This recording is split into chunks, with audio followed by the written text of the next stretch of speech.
Nous sommes devant l'entreprise Santo Frais où nous allons interviewer le chef d'entreprise. Parti. Pouvez-vous nous parler rapidement de votre entreprise? Eh bien, je vous souhaite la bienvenue dans l'entreprise Santoro. On est une entreprise de carrelage, une entreprise qui a été créée en 1975, il y a à peu près un peu plus de 40 ans, et on fait des travaux de carrelage on est installé à Molsheim. Où travaillez-vous précisément? Alors, on intervient sur tous les chantiers d'une zone qui va de Célestat à Agno, sur des chantiers d'immeubles collectifs, en neuf ou en réhabilitation, et des maisons chez des particuliers, là aussi du neuf ou de la réhabilitation.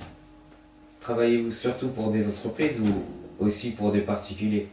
On fait la majorité de notre activité sur des professionnels, c'est des promoteurs immobiliers, des maîtres d'ouvrage publics, ça peut être des mairies, des conseils généraux, et une petite partie, le particulier, qui représente à peu près 20% de l'activité. Quels sont les différents domaines d'activité que propose votre entreprise? Alors on fait plusieurs choses. On fait du carrelage dans des appartements, donc ça comprend le carrelage, la chape qui est la sous-couche qu'on met sous le carrelage, le carrelage des sols dans tous les appartements et les salles de bain qu'on vient aménager avec des baignoires, des douches à l'italienne, des choses comme ça. Pouvez-vous nous parler d'autres métiers de l'entreprise et de vos collaborateurs?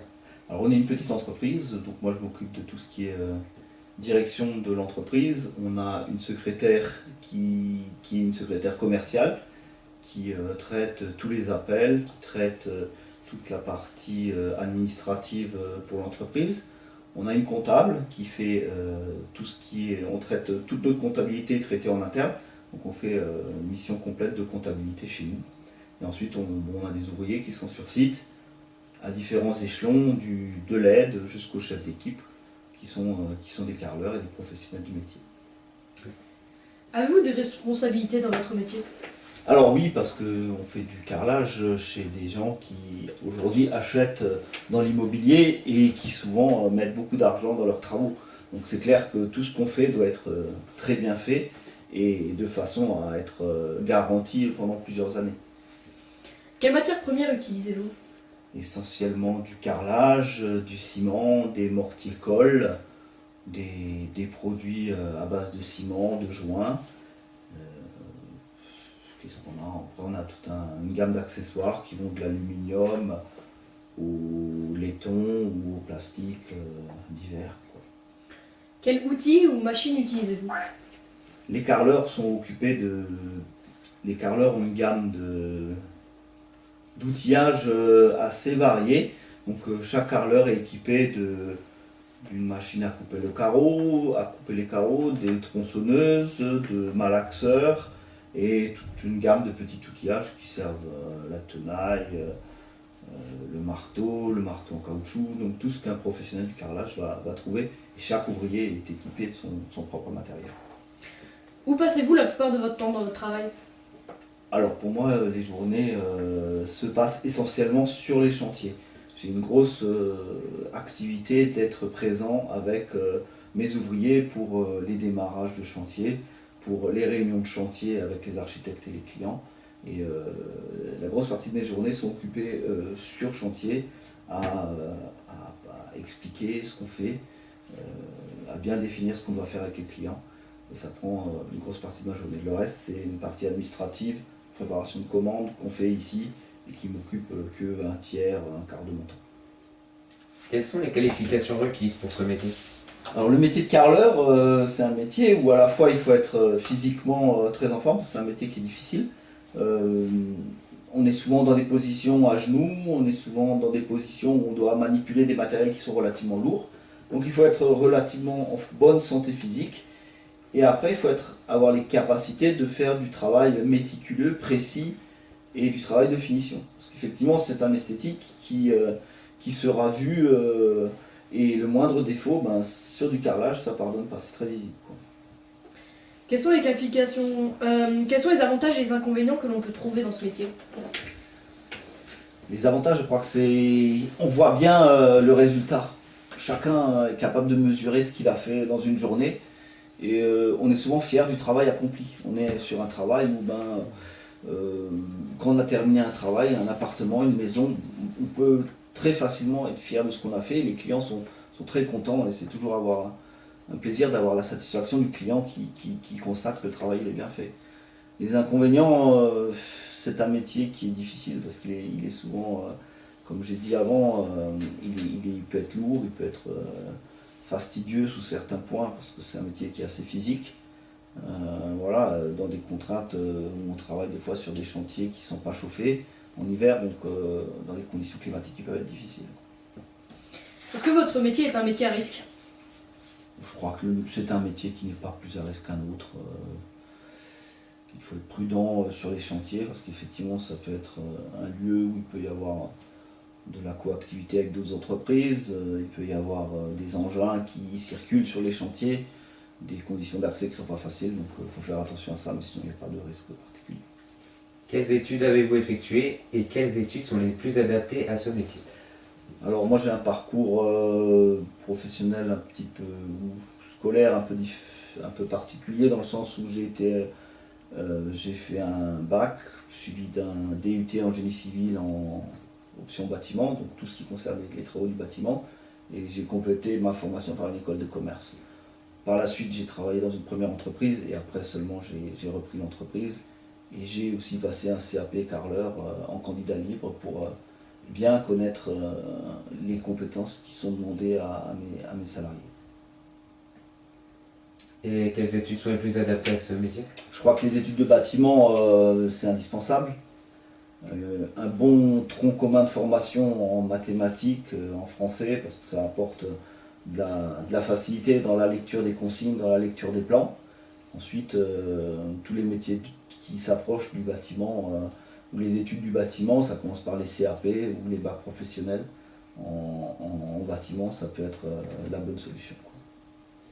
Est-ce que vos études ont directement débouché sur le travail que vous faites aujourd'hui? Pratiquement, oui, on peut dire ça. J'étais toujours dans le bâtiment par mes études après le bac. J'ai travaillé d'abord dans une entreprise, dans une grosse entreprise, qui était aussi dans les matériaux de construction, avant de venir reprendre l'entreprise. Donc, j'ai toujours été dans le milieu, on va dire, du bâtiment et de la construction. Étiez-vous plutôt bon ou mauvais élève? Je pense que j'étais relativement bon. La scolarité, on va dire que les années avançant, la scolarité souvent devient de plus en plus difficile dans le sens où on nous demande à partir du lycée d'être beaucoup plus performant et il y a des sélections qui deviennent de plus en plus fortes. En études supérieures notamment, je veux dire que la sélection est relativement forte, il faut travailler beaucoup pour être un bon élève. J'ai pas trop mal réussi puisque j'ai fait toutes mes années sans échec, donc jusqu'à l'âge de 22 ans. Quel a été votre parcours professionnel? Alors je suis d'abord allé dans les années 91, je suis allé travailler en Angleterre dans une entreprise d'étanchéité, là aussi c'était lié au bâtiment. Je suis revenu en France pour faire mon service national et ensuite j'ai été embauché dans une grande société à Reims d'abord, qui était dans les matériaux de construction. J'ai fait 3 années à Reims, puis 3 années en région parisienne. Et je suis revenu enfin en 2001 pour reprendre l'entreprise familiale. Mon père avait un certain âge, il envisageait effectivement une retraite progressive, donc j'avais proposé de reprendre l'entreprise. Depuis combien de temps exercez-vous ce métier? Exactement, je crois que j'ai commencé en 2000, donc ça va faire aujourd'hui 16 ans, 17 ans. Est-il facile de trouver un emploi dans ce domaine? Actuellement oui, parce qu'on recherche pas mal de salariés dans tous les métiers techniques du bâtiment. C'est un métier le domaine du bâtiment était un petit peu négligé, on va dire, par la formation d'éducation nationale. C'est des métiers voilà, très techniques, très manuels, et on a souvent privilégié les carrières vers des cursus longs au niveau universitaire, alors que dans le bâtiment, on a besoin beaucoup de gens précis, d'ouvriers compétents sur tous les domaines. Le carrelage, comme l'électricité, comme le sanitaire, comme la charpente. Je crois que tous les métiers du bâtiment, aujourd'hui, c'est des métiers où on trouve du travail. Accepteriez-vous de situer dans une fourchette la rémunération de ce poste? Alors la fourchette, c'est le poste de chef d'entreprise, aujourd'hui des entreprises artisanales. On est souvent des personnes qui travaillent beaucoup, dans le sens où on fait plus que 60 heures par semaine, parce que voilà, on est pris dans le flux de travail. Et ça veut dire qu'on a des rémunérations qui sont de cadre moyen, hein. C'est entre 2000 et 4000 euros par mois. Est-ce un métier d'avenir? Alors l'avenir nous le dira, je sais pas. On sait qu'aujourd'hui on a toujours besoin de se loger. Je crois que le logement c'est pour tout le monde une priorité. Être bien logé dans un intérieur confortable. Donc je pense qu'effectivement, après les matériaux et les techniques vont évoluer. Donc il faudra s'adapter aux techniques et aux matériaux qui évoluent. Mais je pense qu'on aura toujours un avenir dans ces professions-là. Avez-vous un conseil à donner aux élèves qui envisagent de se diriger vers ce métier? Alors je les invite à se diriger vers les centres, vers les lycées professionnels qui présentent déjà les métiers et ça leur permet déjà de se donner une première vision de ce qu'on veut faire.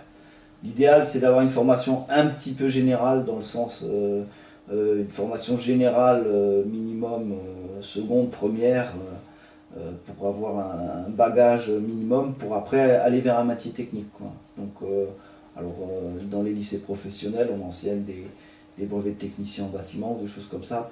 C'est un bon départ pour après aller vers un métier. On peut se former dans le manuel après. Depuis quand vous êtes-vous rendu compte que vous vouliez faire ce métier? Alors c'est un petit peu particulier puisque j'ai toujours vu mon père, il a commencé l'entreprise, j'avais 5 ans. Moi-même, j'étais à l'époque tout jeune et il m'emmenait déjà sur des chantiers parce que j'avais l'âge de 10-12 ans quand on pouvait aller avec lui pendant nos congés scolaires avec lui sur les chantiers. Donc j'ai toujours été intéressé par le bâtiment, hein. J'ai suivi cette carrière un peu par fidélité à ce que faisait mon père. Aimez-vous votre métier? Oui, j'aime beaucoup mon métier parce que quand on le fait 60 heures par semaine, c'est vraiment qu'on y prend du plaisir, hein. D'ailleurs, les heures pour moi elles comptent pas, c'est vraiment quelque chose que je fais parce que j'aime ça. Pourquoi avez-vous choisi ce métier? Bon, je me redis un petit peu, c'est vrai qu'on baigne dans cet univers du bâtiment par la famille, quoi. Donc je crois qu'on mesure ensuite que en fait on n'est pas si mal, on s'en est pas trop mal sorti. Mon père, avec la création de l'entreprise, on a eu des hauts et des bas parce que les années ont été, les périodes de crise ont été assez difficiles, mais globalement ça nous a toujours amené du travail et de la satisfaction. D'accord. Merci beaucoup Monsieur Santoro de nous avoir reçus pour nous présenter votre métier et votre entreprise. Merci, c'est moi. Bonne journée.